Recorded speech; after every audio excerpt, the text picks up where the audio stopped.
Alright, what's good y'all? Soul here, and welcome back to my story mode. So most of you guys already know the drill by now. Every February we get some kind of announcement for the big game that we're going to be looking forward to next when it comes to Pokemon. In the case of the year of 2024, we received our announcement for Pokemon Legends Z-A, set to release sometime in the vague space of 2025. Which means that we now have an absurd amount of time to speculate what kind of game we're gonna be receiving next year. And a lot of you guys already know how things work around here. Every March we go balls to the wall, nitpicking and tearing apart every nook and cranny of information that we possibly can to speculate and ponder what this game is going to be giving us around this time next year. And so we have this very video which you're most likely going to be indulging in. However, I have to issue an apology real quick. I have been knee-deep in Final Fantasy VII Rebirth. That game is a godsend, and it is literal crack to someone like me who is in love with that universe. Tearing myself away from that game to work on a video for a Pokemon game that we're not gonna see for a majority of the year is genuine heartbreak. But now is the time to talk about it, and so I will. Time to get a little responsible. Anyway, getting back on topic, with a couple of days to sit around and ponder on it, we now ask ourselves, what exactly is Pokemon Legends Z-A? Clearly there is a lot to speculate on just looking at the surface level. However, underneath that thick layer, there is a couple of tidbits that we can grind our teeth into as well. So why don't we go ahead and start doing just that? So why don't we go ahead and start up our first official analysis video.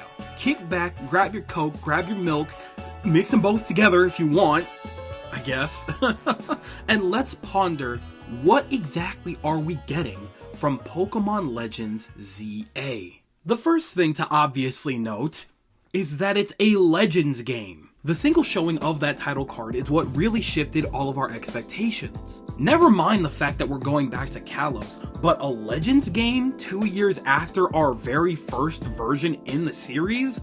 Yeah, didn't expect that only 2 years later. Like I said in my previous video, a lot of people were pleasantly surprised at Pokemon Legends as a concept, and most agreed that it was some of the most fun that we've ever had with a Pokemon game. Obviously, I can't speak for everybody, but yeah, when I got my hands on Legends, I was not putting that bad boy down for anything. That title card took me from cautiously optimistic to actually extremely excited. The reason for this being, we get to look forward to Pokemon Legends mechanics again. It should come to no surprise that with that Legends title, we should most likely expect a very similar gameplay flow. We're gonna delve deeper into this specific topic in a future video. However, it's most likely that we're being sent back to an era where people and Pokemon are still kind of learning how to coexist. And so, with that concept in mind, it gives them an excuse to utilize Legends mechanics again. For one thing, it's very likely that we're going to see the loose open zone structure that we had in the original game. Now, it's not impossible for this title to actually end up being an open world game. Given the information that we're going to talk about a little bit later in this video, I kinda doubt it. It's very likely that we're going to be traveling to different biomes to see different types of Pokemon and stuff like that. This way they can focus on developing individual areas for us to explore as opposed to one enormous world for a Legends game, which I personally think worked out a lot better. Also, with this revelation, that means that we're going to be getting the trainer mechanics back.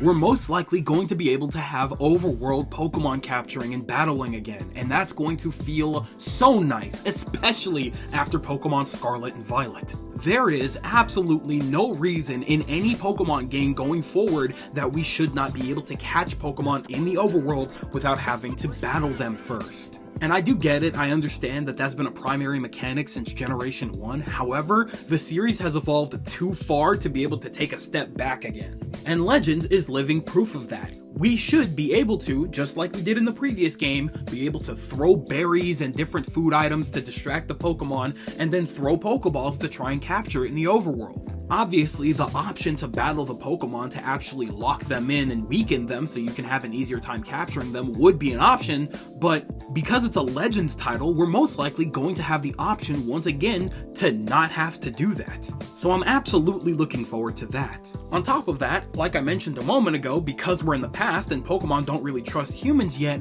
it's most likely that Pokemon are going to be a little more aggressive, and that means the return of the dodge rolling mechanic, and most likely sprinting as well. It would be downright foolish not to bring these mechanics back, as they were one of the things that made Pokemon Legends Arceus so much more exciting. They had to make the world a little bit more dangerous, and in doing so, they had to make a player character that was optimized for said danger. If we're going back to an era with Pokemon that want to kill me personally, I think I should have a way to avoid said death, no? Next to this, of course, we're most likely going to have a situation in which we're constantly collecting materials, and in turn, we're most likely going to have our crafting mechanic back, which, one of my favorite things about that game, a beautiful, beautiful addition. In an era where Pokemon trainers aren't really a thing, that means that it's not really a sport, and in turn, we're not really making the same amount of money that we would be in a more traditional sense. They counteracted this by introducing a mechanic in which we could make our own potions and Pokeballs so that we could survive out in the overworlds. In doing so, that had all of us out in the field collecting all of these different materials, whether it be rocks, minerals, and many other different things, so that we could craft all of our own equipment to make it better and better to better combat this very aggressive world. It is such an addicting gameplay loop, and I cannot wait to get back to that. And finally, on this specific topic, if it's a Legends game, that means it's probably going to take place in an era where Pokemon are definitely still trying to find their way toward their respective regions. Which means that much like the previous game, while there's probably going to be a lot of Pokemon that are from Kalos, there's probably going to be a lot of Pokemon available that are not from 6th Gen. I can only hope that we have a similar situation in which our starter Pokemon are all from completely different regions. It's also very likely that those chosen starters will not only have probably different forms for their final evolutions, but most likely unique Mega Evolutions as well. So in turn, that does mean that I'm automatically tossing out any theories that suggests that any starter Pokemon that already has a Mega Evolution is going to be a starter in this game. That's not gonna happen. Buff Swampert, my beloved, I hope you are still present in the game, but you are not going to be my starter. That is a given. Either way, it makes a lot of sense that we're most likely going to have access to different varying Pokemon in this pre-developed version of Kalos. It's also twice as exciting when you realize that all of us and our theories about Kalos being a neighboring region to Paldea was actually completely right. There is a very good chance that we will be seeing a lot of 9th Gen Mega Evolutions. Oh man, don't even get me started. Again, there is so much to unpack there, but we'll get to that later. However, I'm looking forward to the fact that it is simply a Legends title. The next thing that we really need to ask ourselves here is, what is the Z-A in that title standing for? At the end of the day, we can only really conclude that it means two different things. For starters, it's the Pokemon Z that we were all asking for back when X and Y first released, which means we have Xerneas, we have Yveltal, and now we have Zygarde as the frontrunner for this game. You can argue against that all you want, but all you have to do is look at the texture of the Z in the title. It's literally Zygarde's skin. It's the only legendary from 6th generation that got no real attention despite having a phenomenal setup, name and everything. This is another thing that we're probably going to be delving into a lot throughout this year, but as far as its role goes, I have no idea what that's going to be. All I hope for is that it's better than whatever Arceus was doing in Legends Arceus. I'm sure that there's a lot of development reasons as to why that ended up happening, but long story short, Zygarde better be front and center in this game somehow, because otherwise, I'm going to be actually pissed.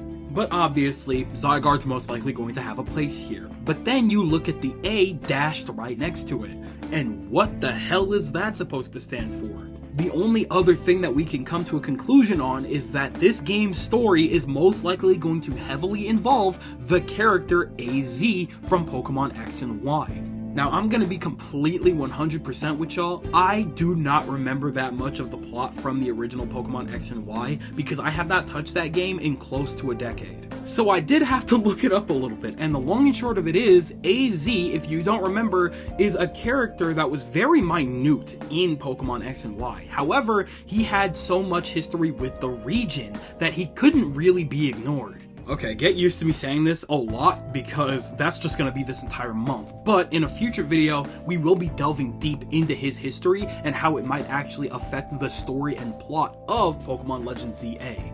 But the short version of it is, this character has been around for 3,000 plus years looking for his best friend, the Floette that he lost in the war, brought back to life, and abandoned him because he used a weapon that should never have been used. His presence and his history is most likely what's going to be the driving force of whatever's going on in Pokemon Legends Z-A. Correct me if I'm wrong on this, but apparently Lysander believed him to be some kind of king, which is why he locked him up, because he was the one telling Lysander, hey, don't use this weapon that I built, it's super dangerous and could destroy everything, which is kind of what Lysander wanted anyway to reset the world. So essentially this could mean a lot of things. AZ could either be a tyrant king at the time, he could be a very malevolent king, he could be somebody that really cares about his people, maybe he's, front running the entire development of Lumiose City, who knows? But what we do know is that his name is involved with this title.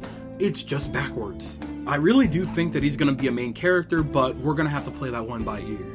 The next thing that I had a really hard time looking away from was the text that was revealed stating Urban Redevelopment Plan for Lumiose City. I don't have a clue what that means, but I do know that this also heavily determines when this game takes place. By definition, urban redevelopment means demolition and reconstruction or substantial renovation of existing buildings or infrastructure within urban infill areas or existing urban service areas. So by literal definition, we are building up or rebuilding Lumiose City, which is one of the biggest known cities in the entire Pokemon franchise. The most popular theory that's been circulating is that this is a redevelopment plan post-war. The war that took place between Kalos and some other region that AZ was a part of has been a major talking point since it was a thing that was given to us in Pokemon X and Y. We don't know what caused it, we don't know who was at war, and all we do know is that AZ fired this weapon that stopped the war single-handedly, killing a lot of people and a lot of Pokemon. If there was ever a time to learn every little crucial detail about that very thing, it would be in this game. And so, what me and a lot of others are expecting is that this is going to be a post-war situation in which we are rebuilding a very destroyed Lumiose City that's been overrun and overtaken by wild Pokemon. Pokemon that are probably extremely agitated after the war. It could also be before the war, but something about that just doesn't really make a lot of sense to me.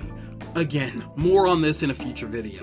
The one thing that we are absolutely sure of is that we are single-handedly building up Lumiose City. And that is very exciting because Lumiose City is the one thing that I can remember not getting enough of when I was originally playing Pokemon X and Y. Also, that blackout in one of the districts has been going on for way too long. Absolutely unacceptable. It's time to find out what's going on back there. Drugs, probably. Some drug trade. Something crazy performance-enhanced drugs. Drugs is most likely what's going on in Lumiose City. And then, of course, there's only one final major thing that we can really dissect here. Earlier, I said that I highly doubt the fact that we're going for an open world structure with this game. One of the reasons that I believe that is because in every description after the initial trailer was released, they specifically said that the game would be taking place entirely within Lumiose City, which could mean a lot of different things. Obviously, the first conclusion that most of us would come to is that what they mean by that is that much like the original Pokemon Legends Arceus, it would serve as our general hub. In Pokemon Legends Arceus, Jubilife Village was the one and only town in the entire game. We were in and out of Jubilife Village for the entire game. It's where we got all of our story missions, it's where we got all of our side quests, it's where we did all of our crafting, it's where we got everything that we ever needed to play the game. Like most, I would assume that this is the same exact general case.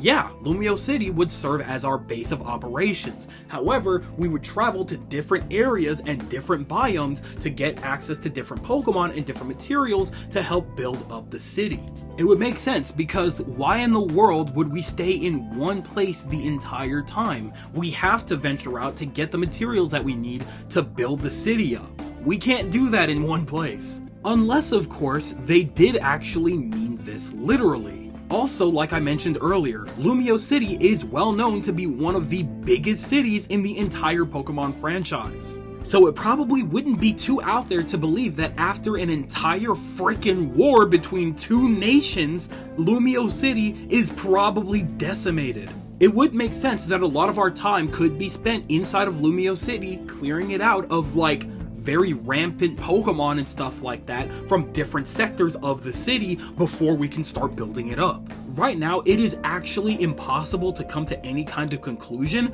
until we see what kind of state the city is in and exactly how big it's going to be in this version. Until then, we're just gonna have to let them cook with that one. Overall, at the end of the day, I'm just like anybody else. I'm throwing stuff at the wall and seeing what sticks. If I so happen to land on something, great, awesome, I'm happy to be right. If not, hey, maybe they cook something even better than what I was thinking of. All I know is that I am absolutely locked in for whatever they've got in that kitchen right now, because I am obsessed with Pokemon lore, and anything that can give me more of that, I'm here for, 1000%. Let's just hope that whatever story they bring us is better than Pokemon Legends Arceus, but hey, that's just me. So that just about wraps it up for this one here. I really want to get back to Final Fantasy. I am suffering from Final Fantasy VII Rebirth brain rot right now. So I'm gonna go ahead and do that. But before I go, I need to hear everything that you guys are thinking in the comment section below. Do you think that we're going to get some crazy, insane lore with Pokemon Z-A on AZ and Lumiose City and possibly the war? Or do you think that we're going to get none of that? They absolutely are just teasing us with just a little bit here and there, and we're not really going to touch upon anything that we're thinking. Tell me everything that you guys are thinking in the comment section below, because you know for a fact that I'm always going to be down there with you guys. But with that, it does appear to be skedaddle o'clock. So, I'd like to thank you guys ever so much for watching. I truly do hope you enjoyed. Do me the greatest favor of dropping a like and a comment, and consider subscribing for more content just like this here. And with that, I'm Gonzo. Thanks again, hope you enjoyed, and I'll be seeing you guys in the next video. Do me the greatest favor of taking good ass care, and I'll see you all next time. Bye!